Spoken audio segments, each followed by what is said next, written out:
Good day, everyone.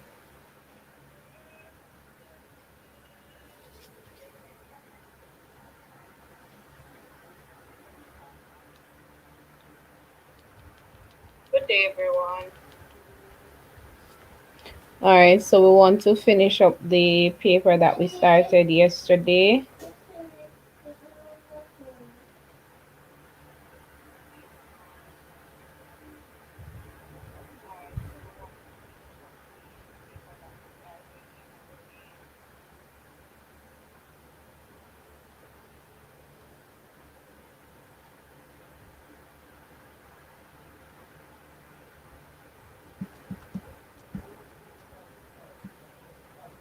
We stopped at number 5, and the question here says the following scenario describes an example of an automated computerized application in an industrial information processing system. Use the scenario to answer the questions that follow. This application reads in data about the heat generated in a reactor of an industrial plant. Instructions are sent to a device. Users can determine whether the reactor is working efficiently in regulating the flow of the water that cools the reactor. So it says here, identify one example of data that can be entered in the sensor.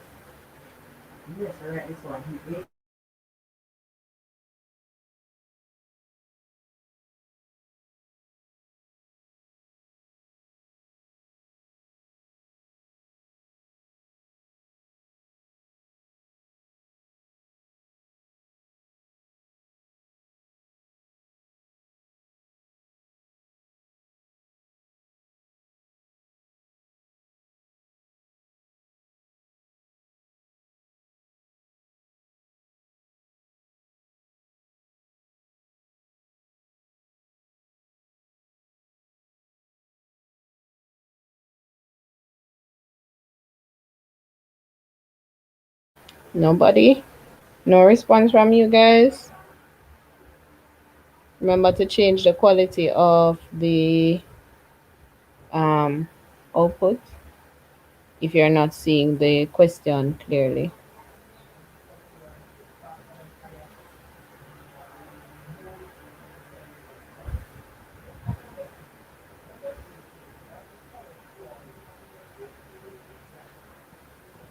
Data that can be entered. So here the application reads in data about the heat generated in a reactor and an industrial plant. Ah, all right, Anglin, you're cooking, so you're multitasking. That's fine.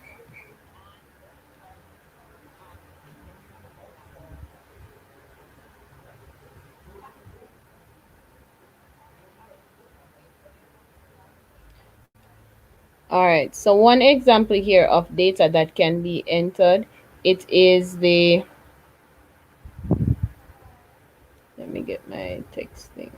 All right, so one example of data that can be entered here, because it says reading data about the heat generated.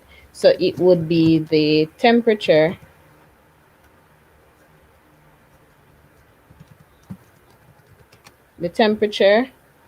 um, in the reactor. That would be your input, the data that would be inputted. Then it asks an input device that is used to enter data.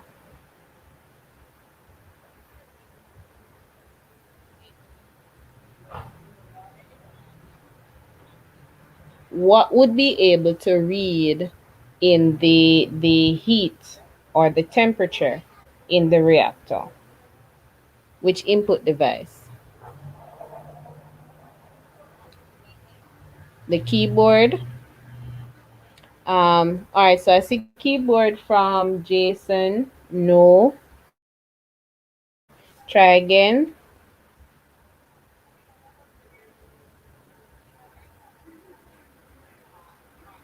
We're looking on information processing here, where it's not a manual system. So if it is not a manual system that you are using to enter the temperature, then how else? All right, so I see it there.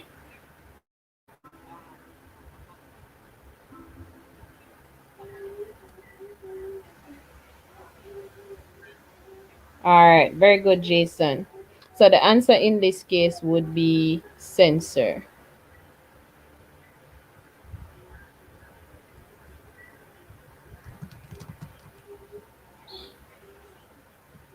All right, good.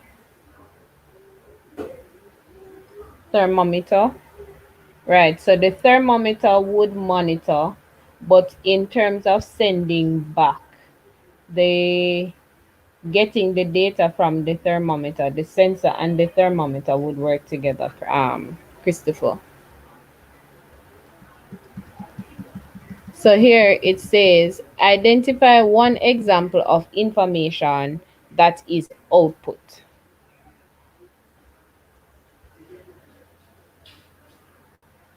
What would be the output from this system? What would it tell you?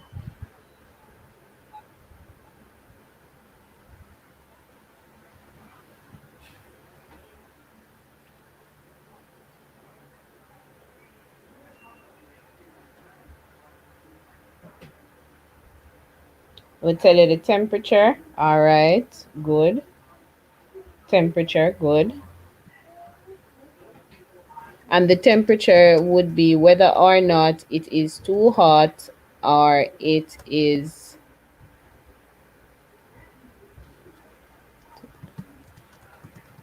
right. So it would tell you whether or not it is too hot in the reactor, or whether or not it is cold, or whatever it is that is actually happening there.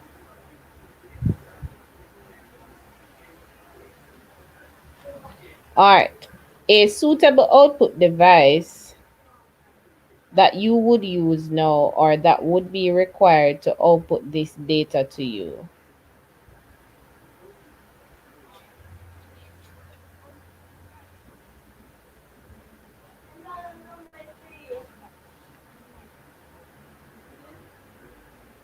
All right, good. So I see Jason with a nice response here. And that would be to the previous part. If it is being cooled efficiently, that would be BI for right. All right, monitor. Very good. I see that part from Geo for part 2.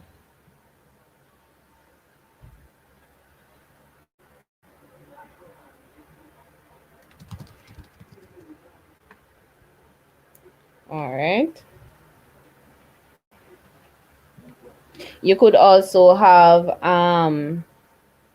speakers being the output. Let's say it is a warning that you would receive if it is that the reactor is not working properly, or if it is not cooling properly, then the output could also be a speaker which gives off a sound, a warning sound, to say that listen, something is not right here and we need to get it checked.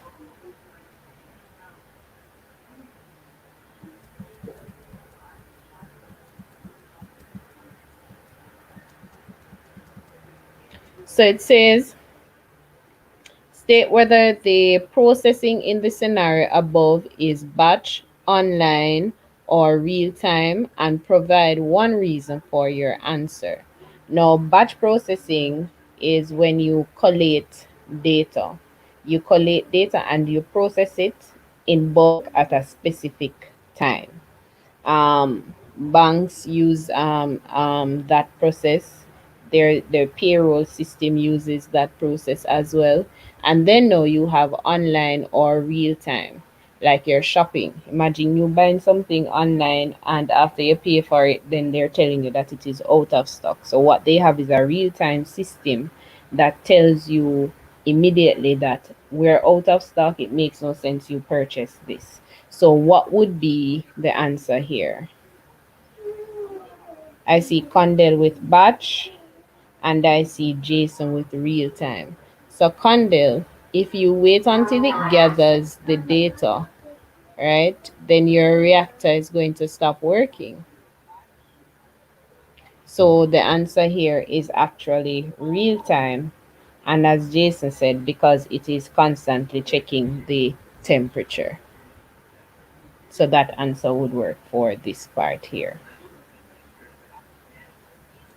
All right, good Condell.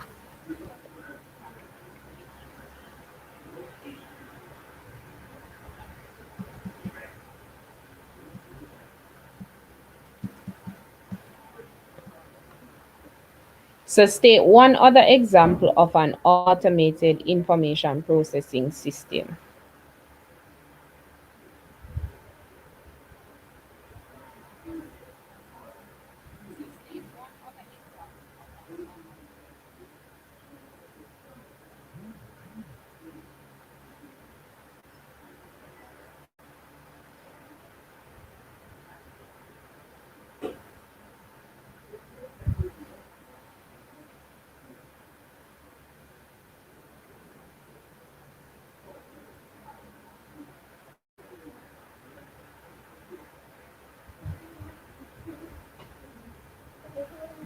What's the answer here? State an industry that would have an automated system.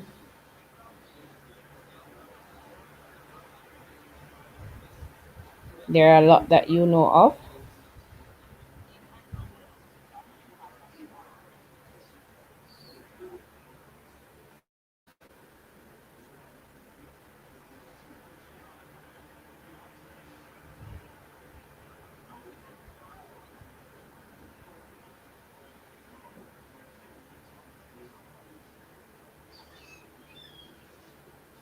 All right, banks. We'll accept banks there. Anybody else?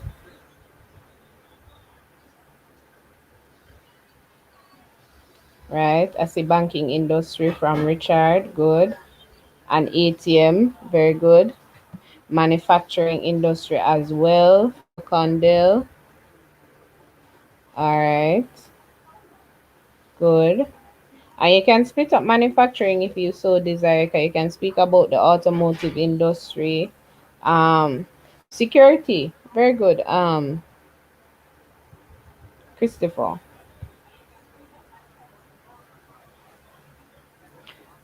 All right. So for your automated system, you once the car industry, car production there, they will have their different machines that put together their cars. Then you will have the manufacturing industry that will use is a conveyor belt where you have one section where all mixing takes place. You have a next section where it is that it automatically bottles or cans the item, and then there's a next section that would automatically do the labels. Once it is that you hear information processing system, an automated one, you think about limited human intervention. So this is where you will have machines doing most of the work.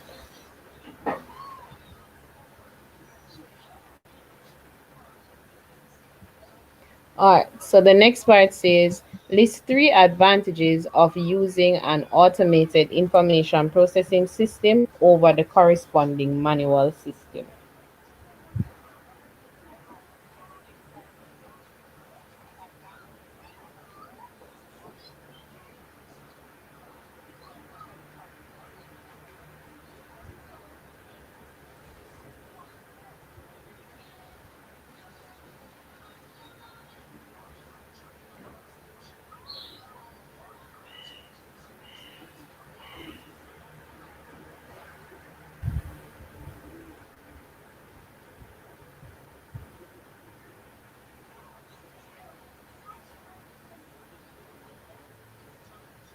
All right, I see less labor. Information is received in real time. Machines are driven. So there is less error. All right, I see very good responses here for this one. All right. So Richard was the first one there, machine driven, so there is less errors likely to occur. All right, I like that. And then there was information is received in real time. All right. Remember that there's also batch processing for automated also. But what you would write instead of real time is that it is readily available. All right. Less labor, right? Or less human intervention because it is that you won't have labor will be happening, but the machines will be doing it. So it's less human labor. More efficient. This ties in back with what Richard would have said. So if you have a system that is not causing a lot of errors, it means now that your system is operating more efficiently.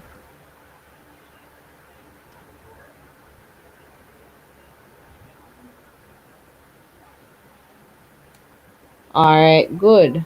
So you have information readily available to you, so you will know what is happening in your organization before it is too late.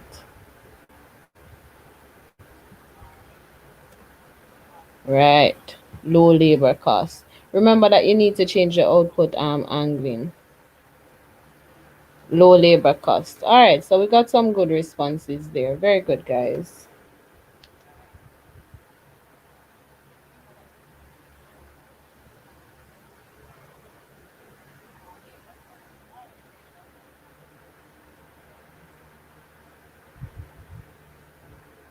All right, so on to the next question now.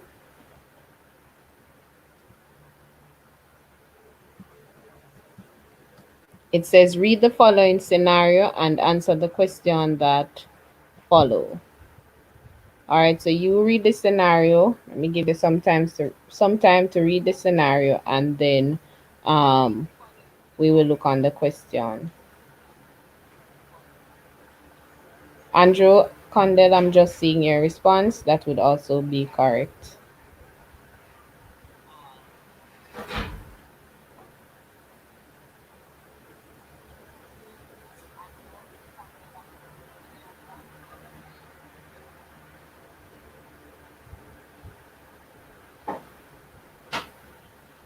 All right. So it speaks that this company uses a computerized system for ordering their items. You have a data clerk which enters the names of the items required and the amount of item on a paper-based request form. The data entry clerk then enters the data into the computer system. The administrative assistant re-enters the data from the form into the computer system. The computer system outputs a report indicating if data entered by the data clerk is the same as the data entered by the administrative assistant. The administrative assistant makes any corrections as necessary, and then the computer system then produces a purchase request. All right. So state the technical term for the original document in the scenario.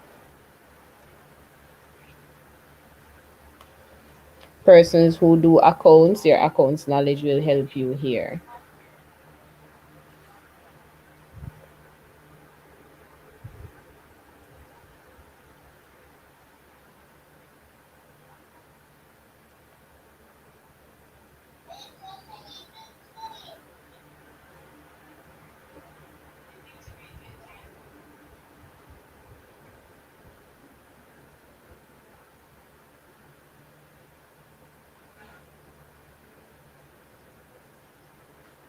All right, I see Richard with the answer. Very good, Richard. So the answer for this one is indeed source document. That's for I.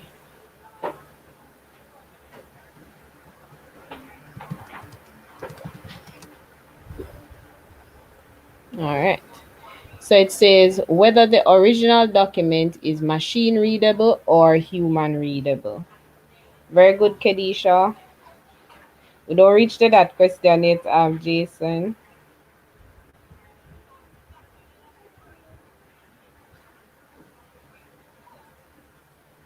State whether the original document is machine readable or human readable. So remember, they said that the young lady or whoever the person would be would write the information on a paper based form. All right. All right. So Anglin is saying both. And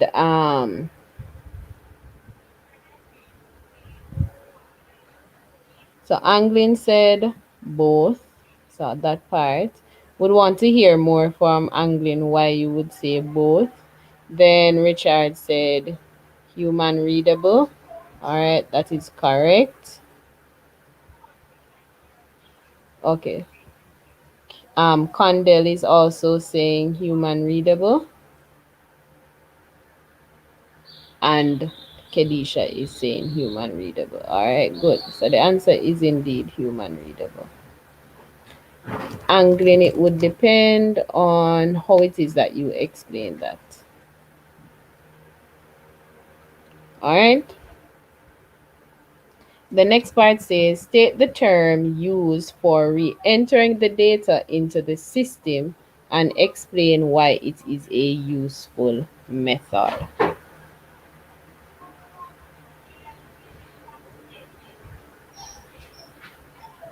Okay, that's fine. I'm angry.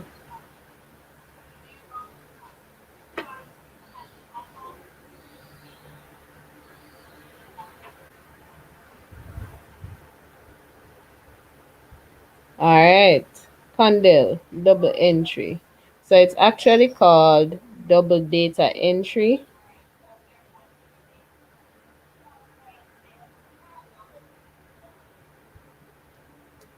So it's actually double data entry.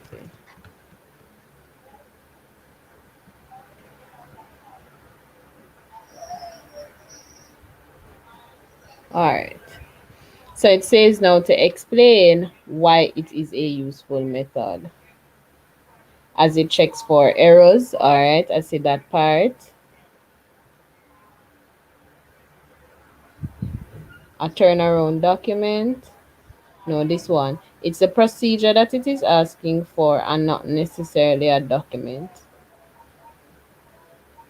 Kedisha. The turnaround document would mean that you would have to take the original document, add some data to it to make it into a new document. Why is the double data entry useful? So, as Richard said now, it is useful in detecting errors.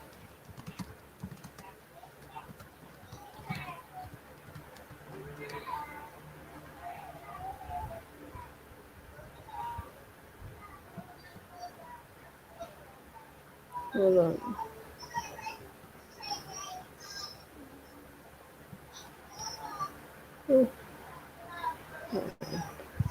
Is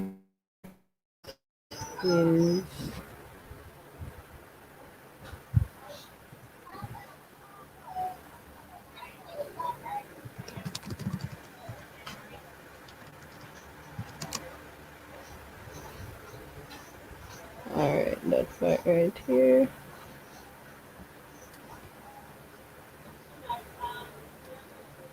All right. So that would be the response there.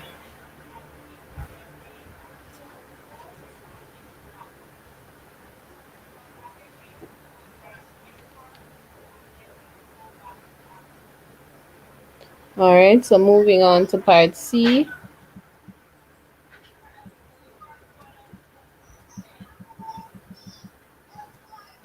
So name the file organization structure most suitable to access and store the purchase request and give one reason to justify your answer.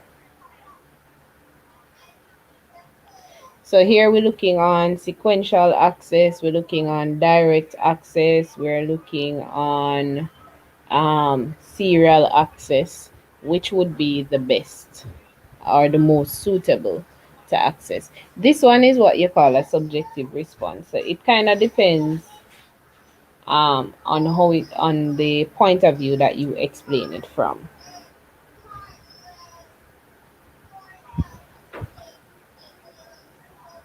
So here I have direct access.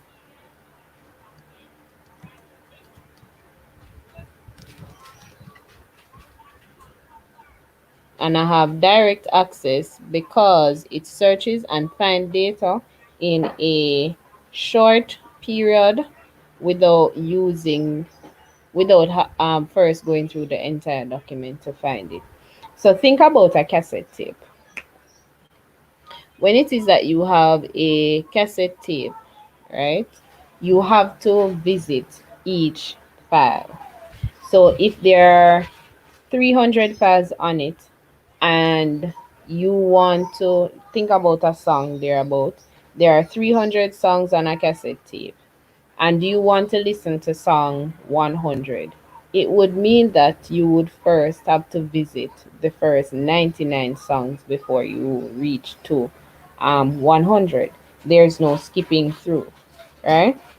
So the best or the most suitable access here would be your direct access. No, this is a topic that most students don't like. So identify the storage device that would be most suitable to store the data from the purchase request. What would you store the data on?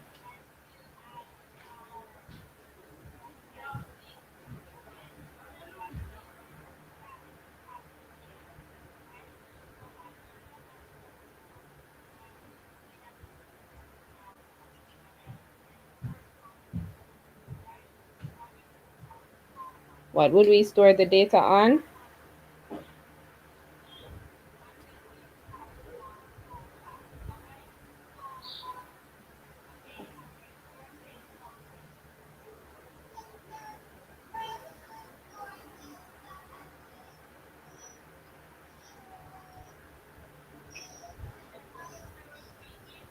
All right, hard drive. I see hard drive there.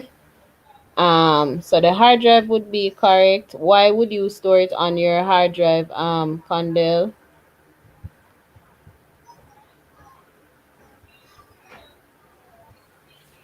Because the question did state that you're to give a reason. So what would be your reason for storing it on a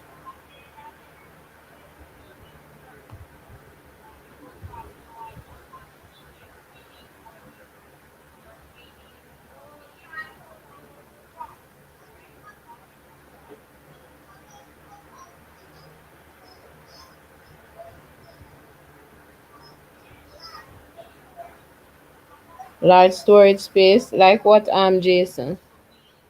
You're thinking about a device, you know. Oh, the hard drive because it provides large storage capacity. All right.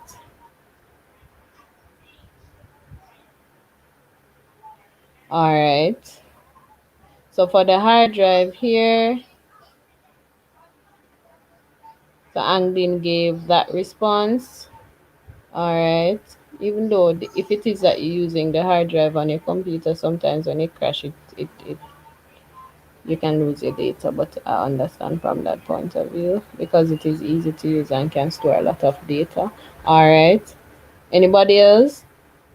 As I said, the storage device that you state there, this question is very subjective, so it just depends on how you explain it.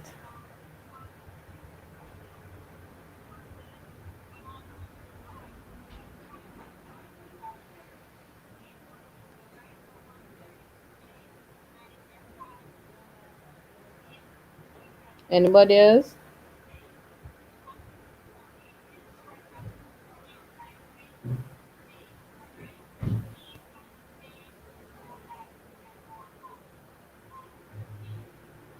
Hmm? No. What about your flash memory? Alright, so since as you gave the response for your, let me put flash memory here and why. So flash memory, as it allows a large amount of data to be used for future and allows easy access, and you can move it around in terms of its portability. Would cloud storage be considered a storage device? Cloud storage is considered to be storage. It is stored on a device. Um, so in this case, would it be applicable? Possibly. It just depends on um, how it is that you give your reasoning for it.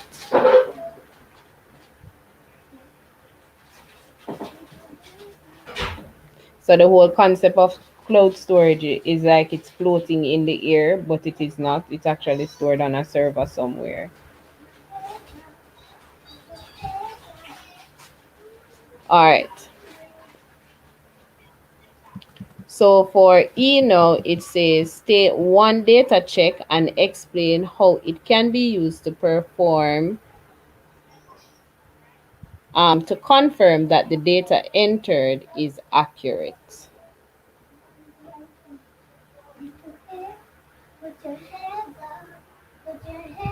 So we're looking on the types of, for this topic, it's looking on information processing, it's looking on verification and validation, right? Remember now that for verification and validation,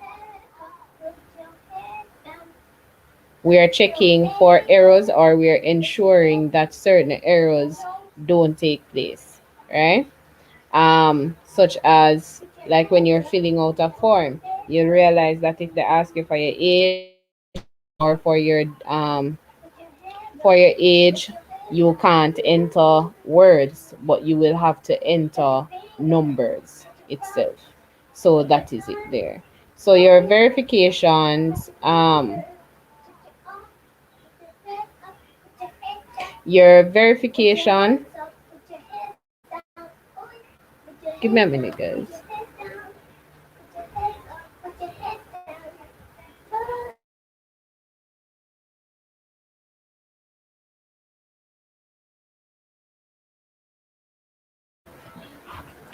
All right.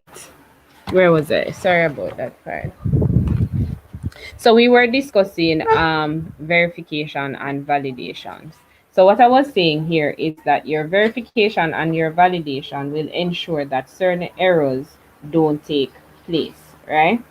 Such as probably somebody asking you to enter your age, and when they ask you to enter your age, you enter you enter it in numbers, or somebody asks you to enter your date of birth and you enter today's date. We have seen that happen before. So it does exist. Persons are being asked to enter what else? Their email address and their date of birth, and sometimes you will see a message coming up to say that you are not necessarily qualified based on the date of birth here. So you have verification and you have validation. So your verification processing, after processing takes place, while your validation is going to check for errors before processing takes place. So you will type up a document, and after you type up the document, you're going to check through or read through to ensure that there are no errors. That now would be your verification.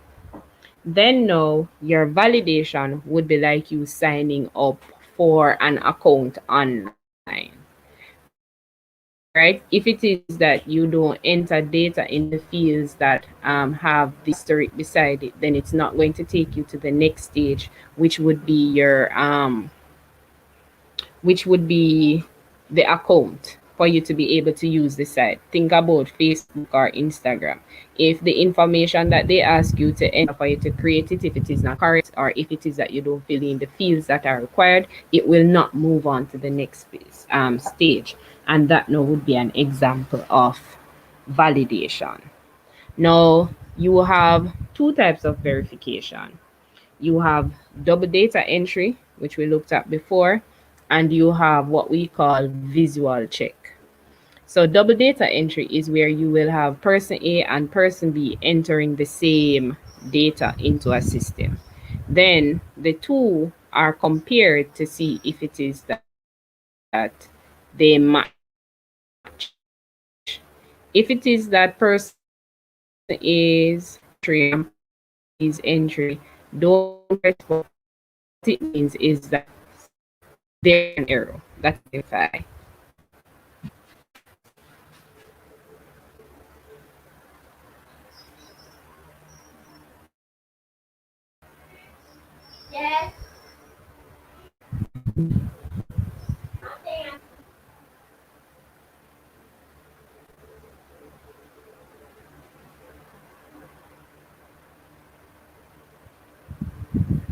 All right, sorry about that. The internet went.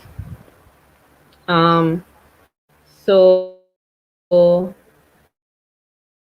that would be your double data entry. I'm not sure how much of that you have got. So you would have two persons, as we say, entering the data. Then they come to see if they are exact. If they are not, then it means that some error took place. And then now you have visual check where one person will basically read over and see if there are any errors. The next one would be your validation. You have multiple types. So for your validation check, you will have data type check. So that will ensure that if you're to enter text alone will be entered. If you enter number, it will give you an error message to say that you have entered a number in a field that only requires text, and vice versa. You also what we call range check. So like your email, there's an age limit for persons to have an email. So if you enter your correct date of birth for somebody who is probably 2 or 3 years old, it will give an error message to say that your age does not fall within the range that persons are supposed range of persons who are supposed to have an email. Then you have um, field length, you have consistency check, and you have reasonableness check. So for this question here, and it depends on whatever it is that you're explaining and the point of view. So the data type check is what I have. And for the data type check, I have this will ensure that the data entered meets a particular criteria. So once it is that text is supposed to be entered, the user can only enter, the persons can only enter numbers. Right. So I think that is it for question 5 and 6. So tomorrow we will look on the productivity tools on Friday, sorry. And we will look at productivity question here.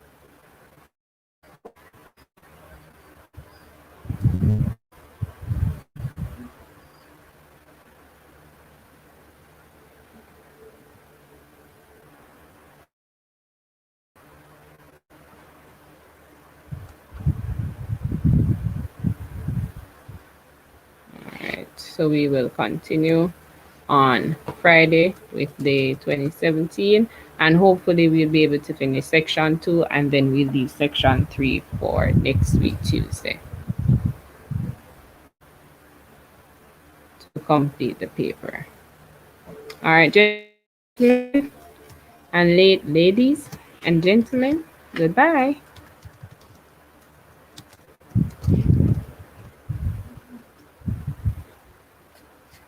My internet seemed to be giving trouble,